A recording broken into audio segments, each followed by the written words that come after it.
तो आज जो है हम डिस्कशन करने वाले हैं मानव नेत्र एवं रंगा बिरंगा संसार। याद करके आया है ना आप लोग? हाँ ठीक, बढ़िया से जवाब दीजिए तुम सब, बुझ गए ना? और नहीं याद है तो मारो खाई जे भी।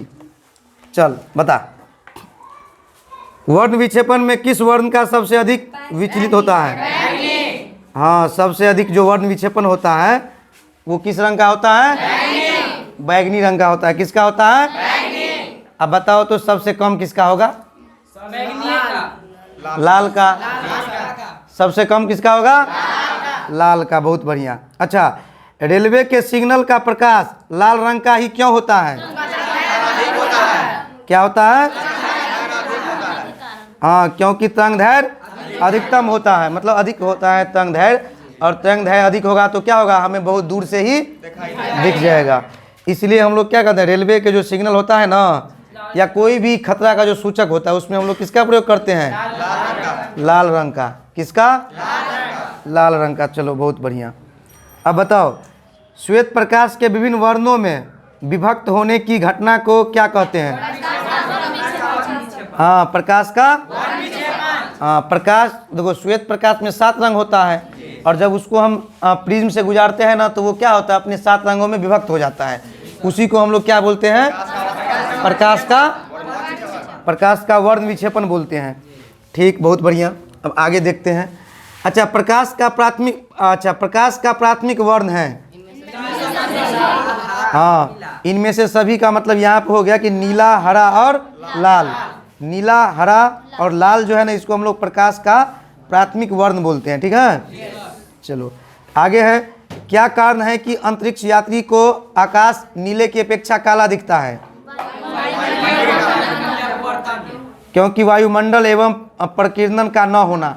मतलब क्या होता है ना कि हम लोग जब आकाश में जाते हैं तो वहाँ पे जब बहुत ऊपर चले जाते हैं तो वहाँ पे वायुमंडल तो है नहीं, तो वायुमंडल नहीं है, तो वायुमंडल नहीं होगा तो वहाँ पे धूल कण मिट्टी सब होगा नहीं, तो वहाँ पे प्रकाश का वर्ण विक्षेपण होगा नहीं, तो हमें काला दिखाई देता है इसीलिए।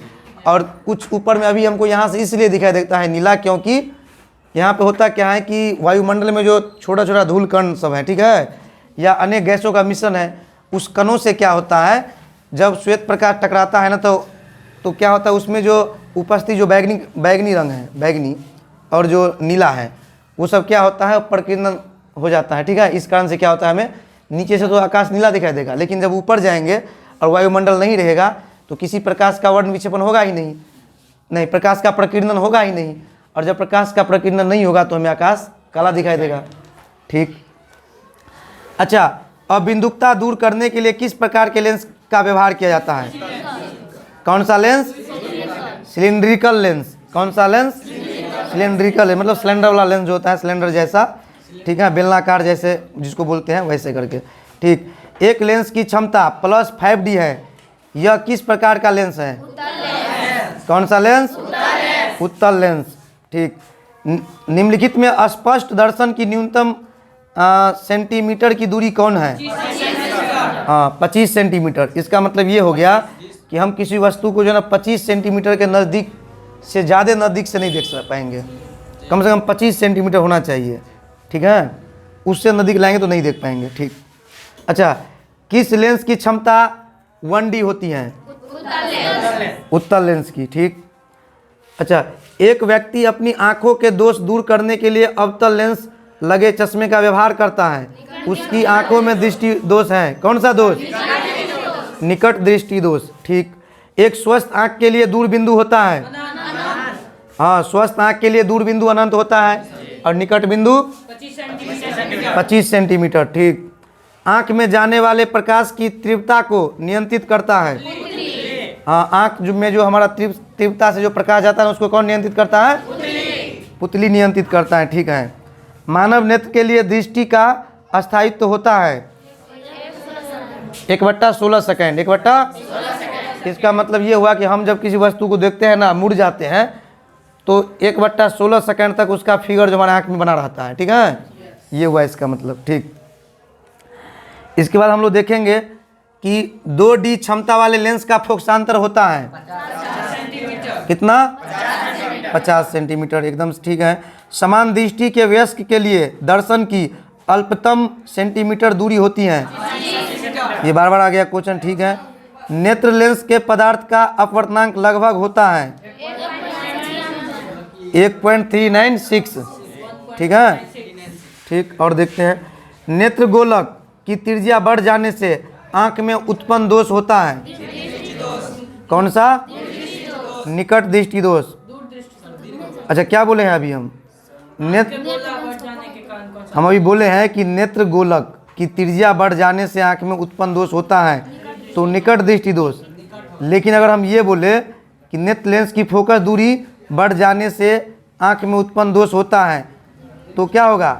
दीर्घ दृष्टि दोष, ठीक। अच्छा बताओ, डॉक्टर वर्मा के चश्मे की क्षमता प्लस 0.25 यानी 25D है, उनके आंख में उत्पन्न दोष है दीर्घ दृष्टि दोष, ठीक। दूर दृष्टि दोष वाले व्यक्ति द्वारा जिस चश्मे का प्रयोग किया जाता है उसमें लगे लेंस होते हैं? उत्तल लेंस होता है, यानी दूर दृष्टि को दूर करने के लिए जो लेंस लगाया जाता है चश्मा में, वो कौन सा लेंस होता है? उत्तल लेंस, ठीक है। अच्छा बताओ, फोटोग्राफी कैमरा का अभिदृश्यक होता है? क्या होता है? यानी फोटो खींचने वाला जो कैमरा होता है ना, उसमें कौन सा लेंस लगा होता है? उत्तल लेंस लगा होता है। कौन सा लेंस लगा होता है? एक बार थोड़ा ऐसे करके सबका ले लो, वहीं से, ताकि सबका आ जाए एक बार ऐसे, हाँ।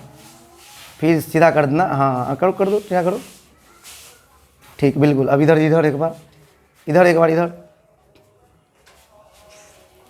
ठीक। और करो, 2 बार टेढ़ा करो, पूरे एक बार घुमाओ, पूरा, ठीक, सीधा कर दो, कोई बात नहीं, ठीक है। इसके बाद क्या था, कहाँ तक हम लोग गए थे? अच्छा बताओ, निकट दृष्टि दोष का निवारण किस लेंस से किया जाता है? किस लेंस से? अवतल लेंस, ठीक। मानव नेत्र जिस भाग पर किसी वस्तु का प्रतिबिंब बनाते हैं वह है दृष्टिपटल, ठीक। इसी को हम लोग रेटिना भी बोलते हैं, ठीक है, ठीक। अच्छा, नेत्र द्वारा किसी वस्तु का कैसा प्रतिबिंब बनता है? वास्तविक, उल्टा और छोटा। वास्तविक, उल्टा और छोटा। मानव नेत्र में किस प्रकार का लेंस पाया जाता है? उत्तल लेंस। क्वेश्चन दोहरा रहा है, ठीक है। मानव नेत्र द्वारा बने प्रतिबिंबों के लिए पर्दे का कार्य कौन करता है? बताओ।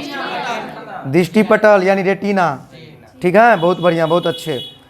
समान आँख के दृष्टिपटल यानी रेटिना पर बनने वाला प्रतिबिंब होता है? कैसा होता है?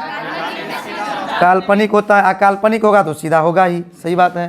तो काल्पनिक और वास्तविक प्रतिबिंब उल्टा बनता है और काल्पनिक हमेशा सीधा बनता है, ठीक है।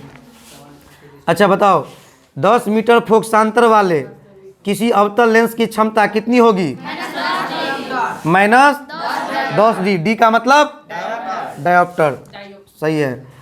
प्रकाश की किसी घटना के कारण सूर्य हमें वास्तविक सूर्योदय से लगभग 2 मिनट पूर्व दिखाई देने लगता है? बताओ। हाँ, वायुमंडलीय अपवर्तन के कारण क्या होता है, जब सूर्योदय जो हो जाता है ना, तो उसके 2 मिनट पूर्व हमको दिखाई देता है, ठीक। मतलब उससे 2 मिनट पूर्व दिखाई देने लगता है, ठीक।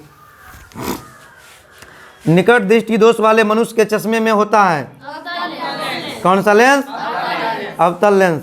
अभी नेत्र लेंस की फोकस दूरी में परिवर्तन क्या जाता है? बताओ, किसके द्वारा? पक्षमाभी के द्वारा, ठीक। निम्नलिखित में कौन नेत्र का रंगीन भाग होता है? हाँ, रेटिना ही जो है ना, जो क्या होता है, नेत्र का रंगीन भाग होता है, ठीक। आकाश का रंग नीला दिखना किस घटना पर आधारित है? क्या है? प्रकाश का प्रकीर्णन। प्रकाश के प्रकीर्णन के कारण ही जो है ना, हमें आकाश का रंग नीला दिखाई देता है, क्योंकि प्रकाश ये होता, वायुमंडल में क्या है, अनेक गैसों का मिश्रण है और उसमें धूल मिट्टी कण सभी मिला होता है। उसके कणों के द्वारा क्या होता है, प्रकाश में जो बैगनी रंग है उसको क्या किया जाता है, मतलब उसको प्रकीर्णन कर दिया जाता है, मतलब बिछड़ा दिया जाता है। जब कण पे पड़ता है ना, तो रेटिनल प्रभाव सभी इसी पे काम करता है। अच्छा, चंद्रमा पर खड़े अंतरिक्ष यात्री को आकाश प्रतीत होता है काला, क्योंकि वहाँ पे वायुमंडल नहीं है, क्योंकि वहाँ पे वायुमंडल नहीं है, ठीक। तारे के टिमटिमाने का कारण है वायुमंडलीय अपवर्तन। अपवर्तन में क्या होता है कि जब प्रकाश एक माध्यम से दूसरे माध्यम में प्रवेश करता है ना, तो वो डिपेंड करता है वो कैसा माध्यम है। कभी अभिलंब से दूर भागेगा, कभी अभिलंब के पास जाएगा, कभी अभिलंब से दूर, कभी अभिलंब के नज़दीक आएगा। तो ऐसे करते करते हमारे आंखों तक तारों का प्रकाश पहुंचता है। तो इसीलिए क्या होता है ना, हमें तारे जो है ना टिमटिमाते हुए नज़र आते हैं। ठीक है, इसको हम लोग बोलते हैं वायुमंडलीय अपवर्तन। ठीक, तारों का टिमटिमाना प्रकाश की किस घटना पर को दर्शाता है? ठीक, प्रकाश के अपवर्तन। ठीक, अच्छा, सरल सूक्ष्मदर्शी में किसका उपयोग होता है? उत्तर लेंस। ठीक, उत्तर लेंस। किसी लेंस द्वारा उत्पन्न आवर्धन का ऐसा मात्रक क्या है? मात्रक विहीन होता है। ठीक, नेत्र में प्रवेश करने वाली प्रकाश किरणों का अधिकांश अपवर्तन कहाँ होता है? दृष्टि पटल पर, रेटिना पर। ठीक, वायुमंडल में प्रकाश का कौन सा रंग अधिक प्रकीर्णन करता है? हाँ, नीला। कौन सा? नीला मतलब वायुमंडल में उसका प्रकीर्णन अधिक होता है। ठीक है, निम्नलिखित में प्रकाश के रंगों में से किस रंग का अपवर्तनांक अधिकतम होता है? बैगनी का। इंद्रधनुष का बनना किस परिघटना पर आधारित है? प्रकाश का वर्ण विक्षेपण। ठीक, कैसे होता है? तो जो वायुमंडल में जो बरसात के बाद या बरसात के समय में जो वायु में जो पानी के बूंदे जो लटकता रहता है, ठीक है, और उससे जब प्रकाश गुजरता है ना, तो हमको क्या होता है, सूरज के विपरीत साइड में हमें 7 रंगों की एक रंगीन पट्टी दिखाई देती है। ठीक है, उसी को हम लोग क्या बोलते हैं? इंद्रधनुष बोलते हैं। ठीक, अच्छा बताओ, निर्वात में प्रकाश की चाल? हाँ, 3 × 10⁸ मीटर पर सेकेंड। ठीक है, यही होता है निर्वात में प्रकाश की चाल। तो ठीक है, कल आप लोग अगला याद करके लाइएगा। ठीक है, तो आज के लिए इतना ही, मिलते हैं फिर अगले क्लास में।